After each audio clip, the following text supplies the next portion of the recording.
Welcome, everyone, to the Workforce Navigator podcast. I'm Steve McDonald, your host.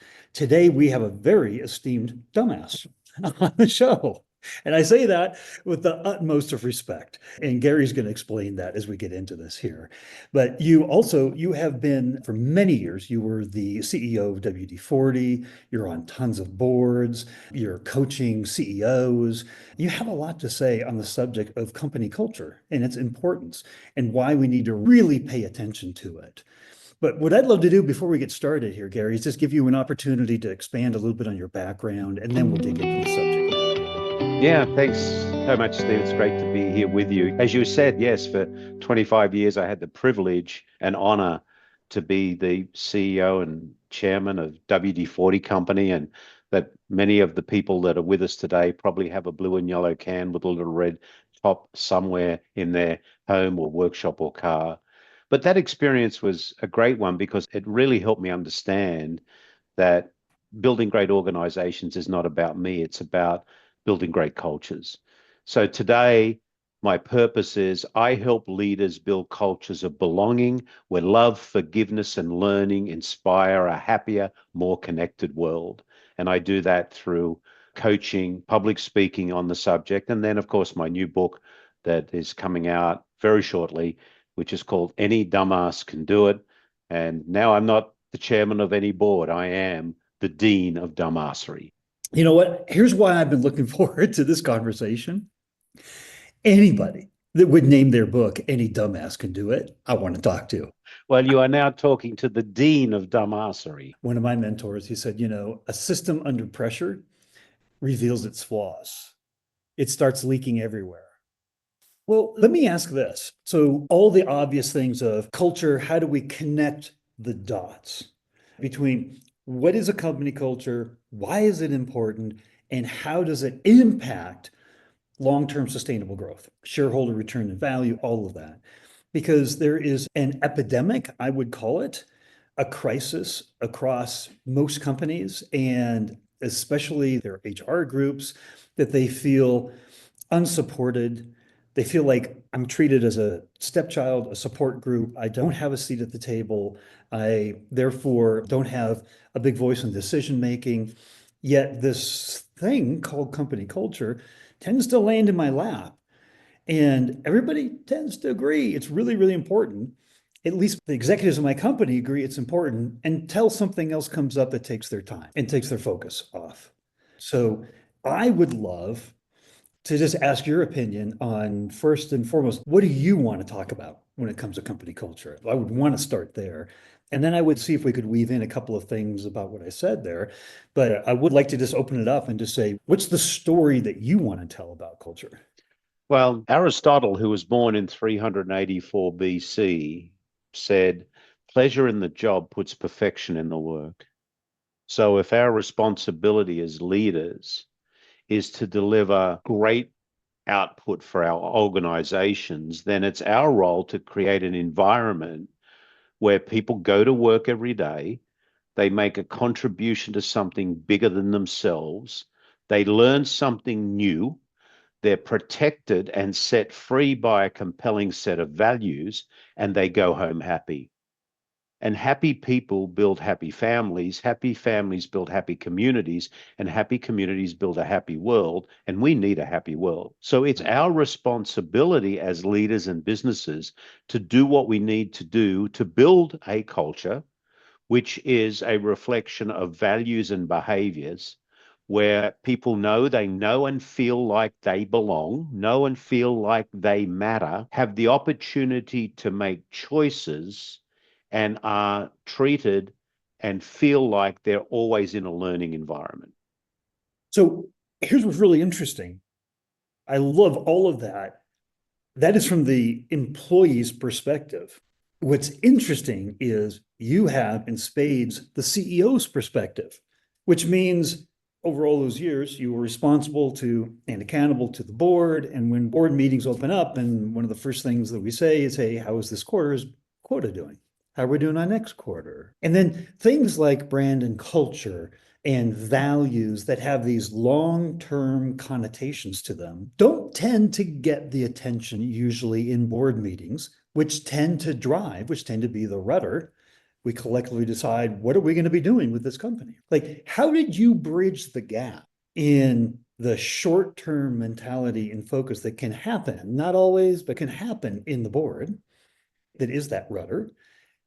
How did culture become an important part of the strategic plan for WD-40 as an example?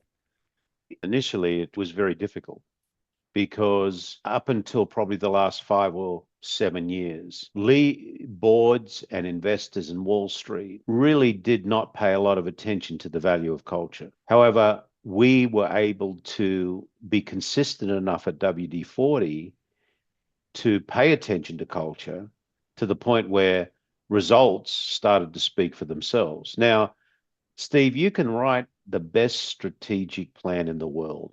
It has all of the elements that it should have. It's identified the target market. We've looked at the growth opportunities. We understand the threats and the weaknesses. We've got all that in place.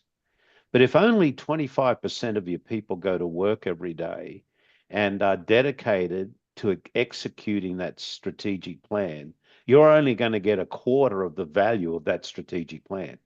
But if 80% of your people go to work every day and are dedicated to executing against that plan, because the culture is one where they know they belong, they know they matter, they can make choices and they learn, you're going to get 80% of the value of that strategic plan.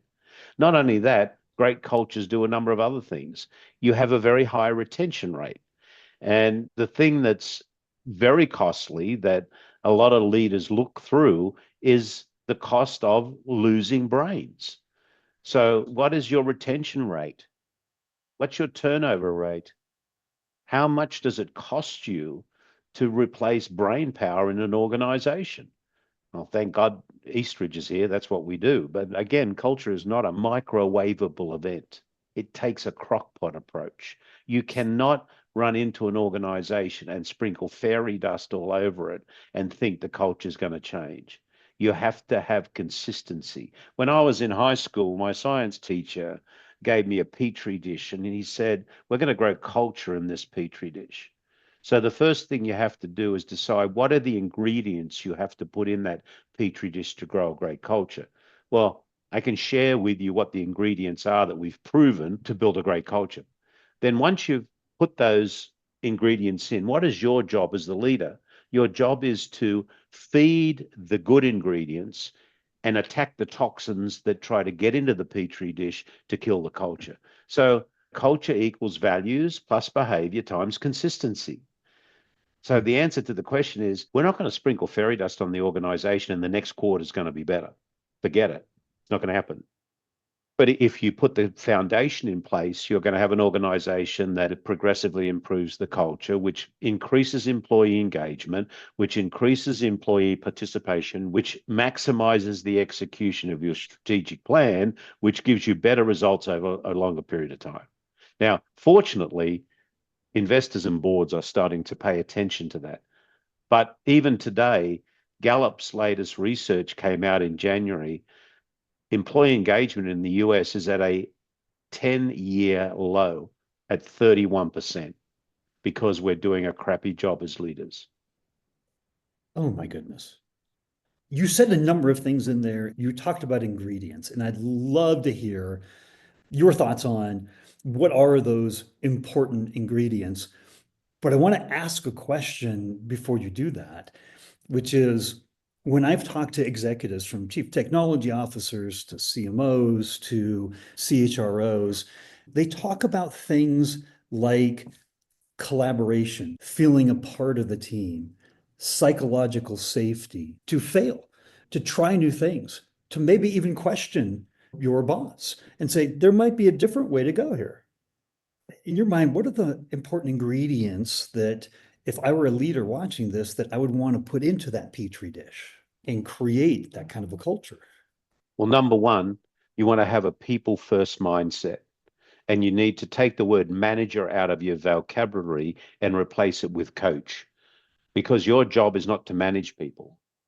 Your position is to coach people so they play their best game. And if you think about great coaches don't run onto the field and kick the ball. That's called micromanagement. And a lot of people, a lot of leaders like to micromanagement. The second thing you've got to have is you've got to have brave accountability and behavior. Are we very clear on what we are going to hold each other accountable for? And in a lot of cases, that's not there. You have to have a clearly defined and authentic purpose. Why do we get up every day and come here and give our life to this organization? What's the bigger thing that we're actually contributing to? You have to have a hierarchical set of values. And what that means is the values in your organization, you have to determine which one is stronger than the next. And those have to be used for everybody to make decisions. You have to have learning moments. And this is where we take away fear and the fear of making mistakes. So we don't make mistakes, we have learning moments. And a learning moment is a positive or negative outcome of any situation that needs to be openly and freely shared to benefit all people. So now we know we're going to make mistakes. You can be the best baseball player in the world, but out of those 1,000 balls that get thrown at you, you're going to make 700 mistakes. But if you hit 300 of them, you're making millions of dollars. So let's get comfortable with the fact that we are going to have learning moments. You have to have care in the organization, which means you care about your people enough to not only reward them and applaud them for doing great work, but you're brave enough to redirect them when they need to be redirected. You have to have candor. What does that mean? No lying, no faking, no hiding. Most people don't lie in organizations. They fake and they hide because of fear and because of low amounts of psychological safety. And psychological safety is low because of fear of the feedback that they're going to get that isn't going to be encouraging. People have to be accountable, as I said, and then you have to make sure that responsibility is linked to accountability. You have to delete or get rid of what I call one of the worst diseases in organization. It's the na disease, the finger pointing disease. And you have to have structure and process in the organization to deal with that and get it out of the way. I love the visual here. We learn in incredible ways. And one of the things I want to ask is I'd love to hear a story, whether it was at WD-40 or one of the companies that you're on the board with, or with a CEO that you're consulting with, how a company culture applied to create success, to create such a wonderful outcome that probably wouldn't have happened without that company culture. We remember things 22 times more when it's told to us in the form of a story. So I'd love to just tap into your database of what's a story that brings all the benefits that you're talking about here to life. Well, there's probably many stories, Steve, that when woven together give you the result. I don't think there's a single story around the magic story of how culture changed an organization. The story is really about the leadership of the organization. For example, you can have a leader that is what I call a soul sucking CEO. And I invented this person. His name's Alec, the soul sucking CEO. And that maybe the behaviors of Alec are a story you don't want to tell. His ego eats his empathy instead of his empathy eating his ego. He's a micromanager, or it could be Alice, it could be a she as well. That they think they're corporate royalty. They've spent their life climbing up this corporate ladder, and now they feel that they are royalty and should be treated differently. They love a fear-based culture. They're a master of control. They're a know-it-all. They have all the answers, even the wrong ones. They don't value learning. They must always be right. They hate feedback, and they don't keep their commitments. Versus if you think about a servant leader story in an organization, a servant leader loves and involves their people.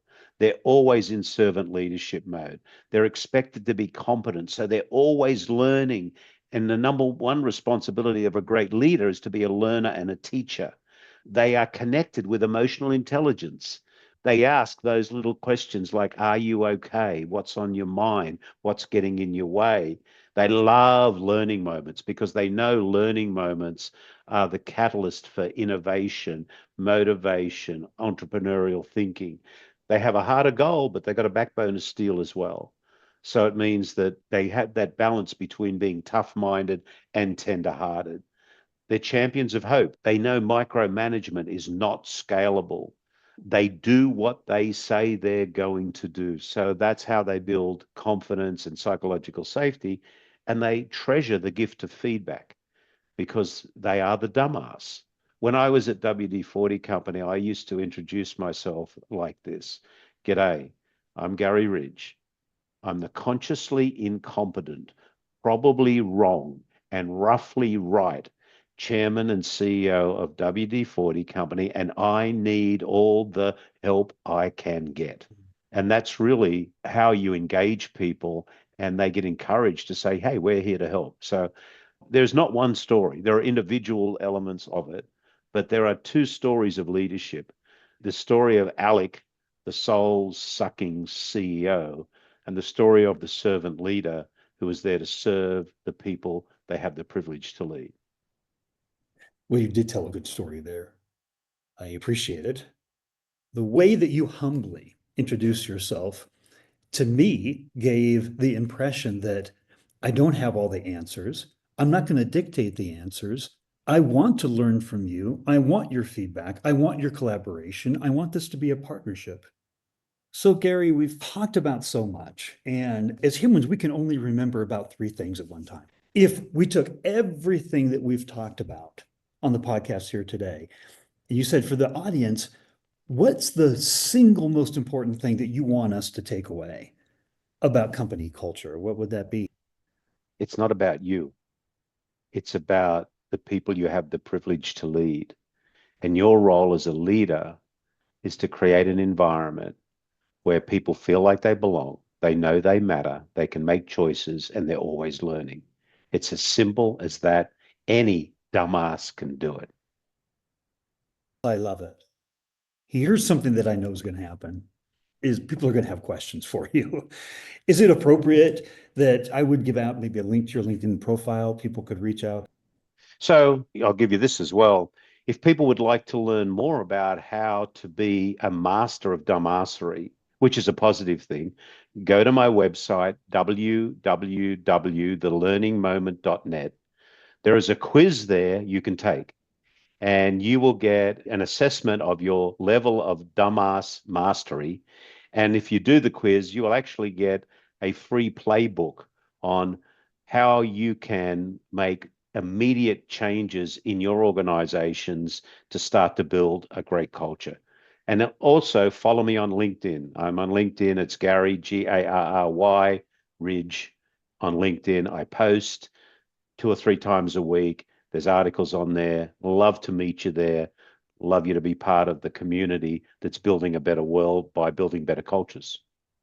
Well, we'll definitely do that because I know that people are going to have questions for you. And I just want to say thank you for coming on and expanding our mind. The very nature of being a dumbass, and that's a good thing, just gives it such a great visual in terms of how we think about this. My takeaway is it's the humility. When you call yourself a dumbass, what you do is you're taking the emperor has no clothes. There's no pretenses here. That's my big takeaway, and I love it. Thank you, Garry, for coming on and spending the time with us today. Yeah. And I'm not just the dumbass, I am the dean of dumbassery.